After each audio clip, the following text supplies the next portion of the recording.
Good morning on this absolutely gorgeous Sunday. Perfect day for our pep talk. I am supposed to, a key rule in doing video is you're supposed to have the light in front of you, but I just can't resist having the light behind me because one thing is last week I shared with you about finding your happy place, and I talked to you about how it doesn't have to be a place, it could be a place, it could be a song, just the things that lift you up and make you feel better. And one of the things I mentioned was swinging in my swing with the dogs, and it is over there, if you can see it, in the tree behind, so I just couldn't resist having it in the background. Also, I have to warn you in advance, squirrel watch is on. At any moment, all three dogs could go running and barking after a squirrel, but we'll just deal with it. Here we go. Here they go right now. On cue. So I'm Jenny Hensley, co-owner and effectiveness coach with Dynamics. I come to you live every Sunday with the Sunday Pep Talk, and the goal is to help you reclaim your time so you can reclaim your life and absolutely love your work again. Hashtag reclaim your life, and that's going to be our focus for today. And we're just sharing with you when we do these videos. Sometimes Tom's with me, sometimes Dwight's here, it's Megan, it just depends. Every week we are sharing with you tips that we use in our work to help people become more effective when we're coaching, when we're facilitating. And I am super excited about this one. I had the idea, and then when I started researching it, I could not believe how much information there was. So we're talking about, I'm calling it micro spring cleaning. And the why behind it is because spring cleaning, organizing, getting rid of clutter, actually, the research actually shows that it reduces anxiety. So give me a thumbs up if you are ready to tackle some form of decluttering, if you know it's going to make you feel better. I'm going to share a bunch of resources, and as always, after the post goes up, I'll share them all in the notes. So the first one is from Gretchen Rubin. I talk about her all the time. I love her books. Her first one was called The Happiness Project, and the quote that she used that I think is the perfect focus for us today is, outer order leads to inner calm. The more ordered your environment, the more calm you are inside. And the other person that came to my mind is Getting It Done with David Allen, and I've talked about that book. I talked about that in the video when we talked about to-do lists.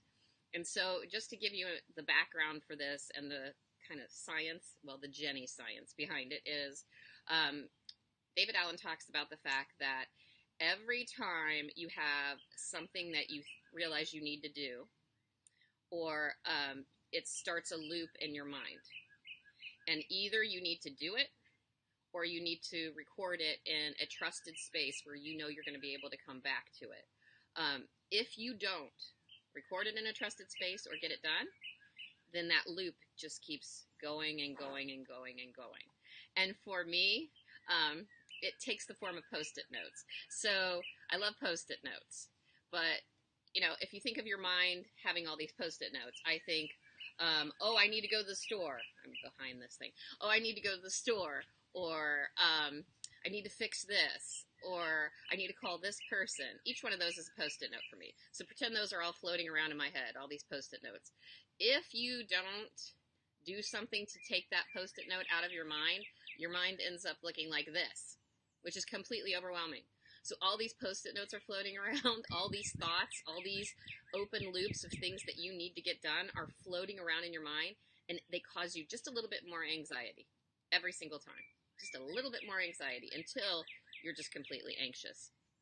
So the way that you can work with this, and I'm going to give you some easy tips, some doable tips, is to, we're going to talk about spring cleaning since it's a beautiful spring day and the birds are singing.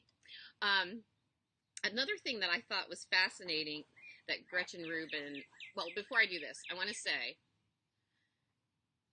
it is vitally important that you clean things out and get rid of stuff you don't need. before you clean.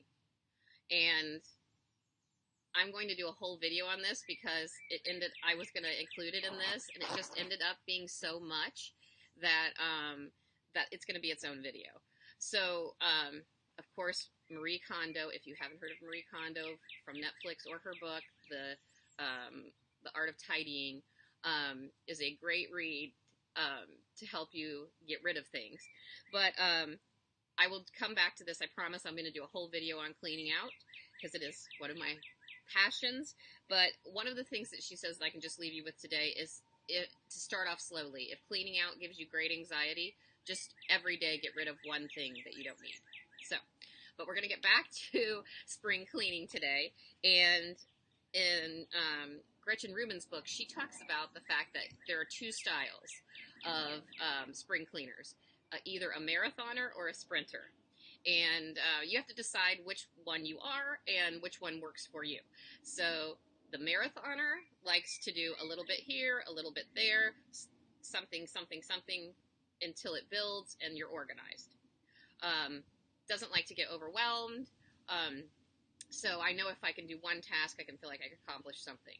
The sprinter likes to say, I'm going to take one day, I'm going to take a weekend, I'm going to take a chunk of time, and I'm going to tackle this whole job.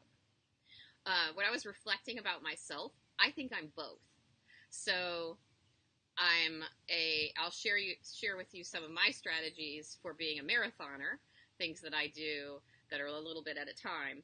But with jobs, for example, last weekend, I just couldn't take it anymore. My garage was bleh. So I spent half a day and just totally cleaned out my garage, got rid of a bunch of stuff, and did that in a sprint. So the first thing you can do is do a sprint where you set aside 1 to 2 days, enlist the help of your entire family, and get the work done. Now, it's completely rewarding to do that, but for some people, it's so overwhelming that they don't even start. So if you're one of those people, you may want to do a marathon method. So the way that I do this is one space at a time. And for me, it's whatever is bothering me. So I have this cabinet in my kitchen, and 3 times I opened it up to get something, and the dish towels fell out on my head. Now, after the 3rd time, yes, it took 3 times, but after the 3rd time, I'm like, okay, I'm going to stop, and I'm going to take 5 minutes to clean out and reorganize this cabinet, because every time that happened, one thing, it was irritating. Then another thing, it started a loop. Oh my gosh, I need to clean this out. Oh my gosh, I need to clean this out. So I just took 5 minutes and cleaned it out. And it made me feel better. And now every time I open that cabinet, I feel better.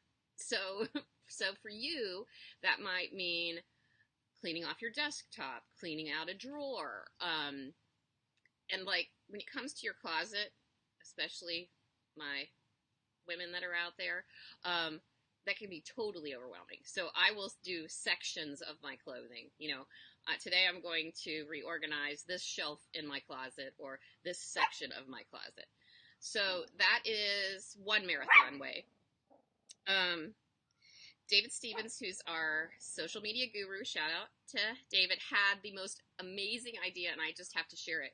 And they did this in their office. So they decided as a group, the group that he works with, that every time their Fitbit or whatever device they have reminds them to get up and move. And if you don't have one, if you don't have that notification set, then you could just set it, or you could set a reminder that comes up every so often throughout the day. So whenever the reminder came up to move, they agreed that they would spend 5 minutes cleaning out something in their office. So throughout the day, every time you needed to get up and move, they got up and moved, cleaned out a drawer, got up and moved, cleaned out a cabinet, cleaned out a shelf. And he said it has been absolutely amazing, and that people's offices that he used to walk into and would give him stress just because they were so messy are completely clean now.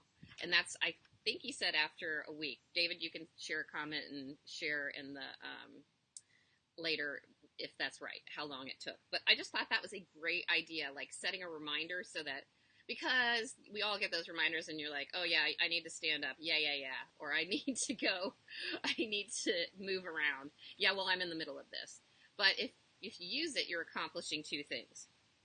Um, the thing that I want to say to you is, this is kind of seems like a light topic, but research shows that having a less cluttered environment makes you feel better.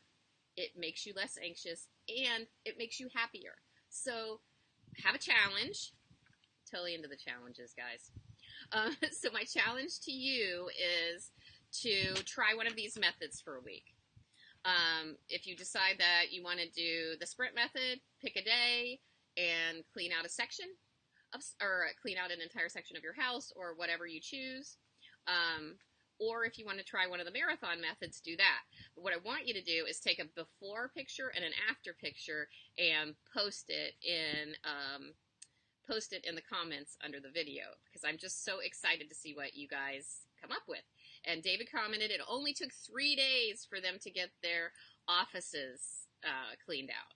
So the other thing I want to say is, I know that some of you, even the thought of cleaning out one thing a day is overwhelming. So, like, even thinking about cleaning out a drawer or something is overwhelming. This is another thing from Gretchen Rubin, which, to me, the fact that this is supported by research is very interesting. But if you can't make yourself clean out something every day, then make a commitment that you're going to make your bed every day for a week. Because and I'm going to read this because this is directly from her. For many people, like me, an unmade bed is a broken window, which is why Make the Bed is one of the most popular happiness project resolutions. And in fact, the habit of bed making is correlated, get this, is correlated with a sense of greater well-being and higher productivity. So let's make our beds. So I really, really would love it if you guys would take the challenge, share your before and after pictures. I'm going to do that too. And as I said at the beginning, I'm going to share all these resources, the books, David Allen's book, Getting It Done, and Gretchen Rubin's book, The Happiness Project. Also, Gretchen Rubin has the most amazing collection of articles, blog posts called the Essential Clutter Collection. I got so much information from that, and wow, I totally geeked out on it. So I'm going to share that with you guys too.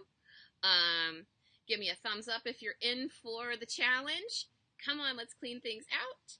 I want to share, it is a awesome day for my family. My niece, Audrey, is graduating from high school. So it's going to be a big celebration for us today, and I love her so much, and I am so proud of her. And to all of you who have someone who's graduating, yay! It's just so fun. So that leads me to the way I end every single one of these pep talks, which is, if you are lucky enough to have today off, please, please, please share it with friends, share it with family, do something for yourself, enjoy this day. Looking forward to those challenge photos, guys, and hashtag reclaim your life. Have a great day.